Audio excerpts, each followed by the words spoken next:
Breaking right now, Prince Harry has been cast aside by one of his former allies and friends who appeared in his Netflix series and thrown under the bus by another as this Centre Bali charity racism, harassment, bullying and cover-up scandal gets worse by the hour. Now, central to this story is the treatment of the charity chief, a very wonderful woman called Dr. Sophie Chandoka, by Meghan Markle. And this is new footage which we have seen today, which shows her acting like a, quote, mean girl by ignoring the accomplished woman of colour at the charity event, the Centre Bali charity event, which sparked this big bust-up because, of course, when Dr. Sophie refused to go public to defend Meghan Markle's behaviour, that's when Harry went mad. Meanwhile, Harry's friend and apparent ally, Alex Rayner, he is an old Etonian school pal of the prince who went to the North Pole with him in 2012, has made the situation even more grim. He told the Daily Mail overnight, H is very happy for me to speak for him about how he feels about this awful situation. He is just beyond heartbroken and flabbergasted that the charity he founded as a teenager has been taken hostage by the chair. It feels tantamount to a hostile takeover. It feels like Dr. Sophie had her nose put out of joint because she was not the most important woman of colour on the stage. There is an undercurrent of stink here because Meghan showed up and it is coming from her. Dr. Sophie, the chair, should never have let that narrative take hold that Meghan had caused an issue. If that narrative did take hold, then I would argue it is down to the chair to put it right. They could have issued a statement and put a stop to it, but they did not. Why? Again, this whole thing smells, it feels planned, and I suspect that the whole thing could only have come from the chair herself. Wow, that is totally tone deaf because I want to show you what happened on stage at that charity event. I covered it at the time. The mainstream media did not, but watch closely because it's not so Dr. Sophie Chandoka who causes an issue, it is Meghan Markle. Thank you very much, Andrew Tucker, for putting on such a great day here at Browns Polo Cup. Again, a big thank you to all those who provided horses. Meanwhile, Kahindi Andrew, a Harry and Meghan ally, he's actually a revolting guy, but he appeared on their Netflix show, has now brutally turned on Harry, suggesting that he probably is racist. So we're going to get analysis from Rafe Hadel-Manku and Alex Phillips imminently, but first I just want you to watch what he had to say to Piers Morgan. None of this is very good, is it? It is undoubted that when Harry and Meghan were in the family, they experienced problems, as anybody would expect. That royal family is one of the symbols of white supremacy, is deeply racist, so they experienced that. It is also true that Prince Harry is a representative of that symbol of white supremacy. What do you expect? Are we actually surprised that someone from the elite, from the aristocracy, went to Africa in his gap year, started a charity, and then acts really pompous and imperial to the black woman who runs it? This is not news. Honestly, this is not news. Two things can be true.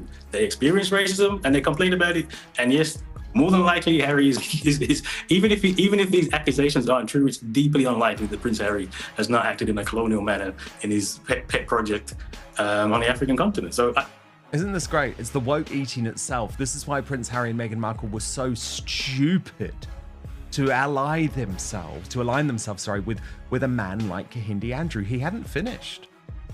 this is constant harassment that she's got. And like I said, I'm not a big fan. And I would also stress, I think it's important. A leaked clip, now rapidly gaining traction online, reveals a tense moment involving Meghan Markle at a Los Angeles charity event. The footage, provided by a former volunteer, depicts her appearing cold, dismissive, and clearly irritated during a private exchange with the organization's leader.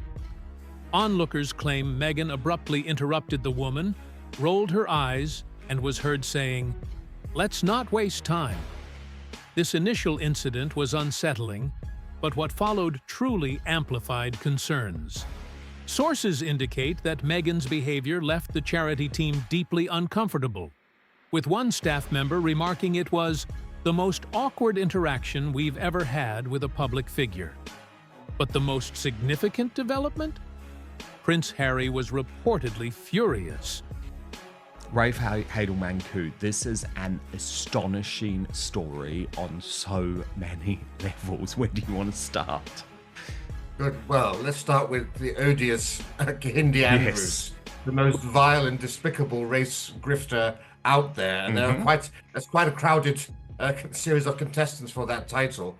Look, whether or not the accusations made against Harry and Meghan are true, I think most viewers of this channel will be feeling a great degree of schadenfreude that they are finally getting a taste of their own medicine, finding themselves now in precisely the position they put the royal family in with their baseless accusations of racism and bullying as well. And it may just very well be that, you know, Meghan has met more than her match in Dr. Chandauka here, who had a very impressive career, let's remember. This is not some thin-skinned snowflake who takes offense very quickly. And this is a corporate finance lawyer, ran internationally departments for Morgan Stanley, an international bank, set up a biotech company. She's an entrepreneur with that. Senior figure in Meta, which owns Instagram and Facebook. This is a very, very senior and serious figure. And if she feels that if she wanted to launch a lawsuit, which she does, she must understand that she has the legal expertise to know that it's based upon some firm footing here. So I would be very worried if I was not only Prince Harry, but if I was a member of his board of trustees. And also, and the irony here, of course, is that this is not some conservative woman. She's also woke in herself. She wanted to turn Sentebale into a charity focused upon health, wealth, and climate resilience throughout Africa, having said, you know, having HIV/AIDS is no longer a death sentence. We need to expand our mission. And of course, she's now accusing Prince Harry of misogynoir. Now, misogynoir is a new term to me, but it means misogyny against black women. Now, that's precisely the sort of term you would have expected Meghan to come up with. Gordon Ramsay. And ironically, it's now being used against her husband as well. I mean, this is like watching an episode of Woke Gladiators, I would say here. Yes, or Woke Grievance Gladiators. And I am going to enjoy it. I am going to enjoy it. Call out Meghan Alex Phillips, what I found most overpriced astonishing about nonsense. this line from Alex Rayner, who is claiming that he is speaking on behalf of Prince Harry, they're certainly friends, is that he said it feels like Dr. Chandauka had her nose pointed out of joint because she was not the most important woman of colour on the stage. Now, that's quite a despicable thing to say, isn't it? He's suggesting that Dr. Sophie Chandauka is in some way jealous of Meghan Markle. Now, this is a woman who, as Rafe said, has been highly successful in her own career, didn't want to thrust herself in the public spotlight. Indeed, when Harry wanted her to speak out publicly, she didn't do so. So I just feel that's an outrageous claim. Yeah, it is an outrageous claim. I mean, what has Meghan Markle done with her life? She opened some boxes on that prize show, whatever. Oh, Deal or No Deal. Dressed like a slapper, and she was in a pretty low-grade rubbish American sitcom, and then she, you know, pursued Harry doggedly because she was so desperate to be connected to somebody of celebrity status, so desperate to play the part of a royal. And then what's she done? She's just lounging around in Montecito, cooking rubbish food for Netflix, failing in all of her projects. So, you know, she's a bit low grade in my opinion. I'd much rather be mates with that other woman who's pretty impressive sounding. But this is always what happens, isn't it? Harry is so obsessed with Meghan. It's so peculiar.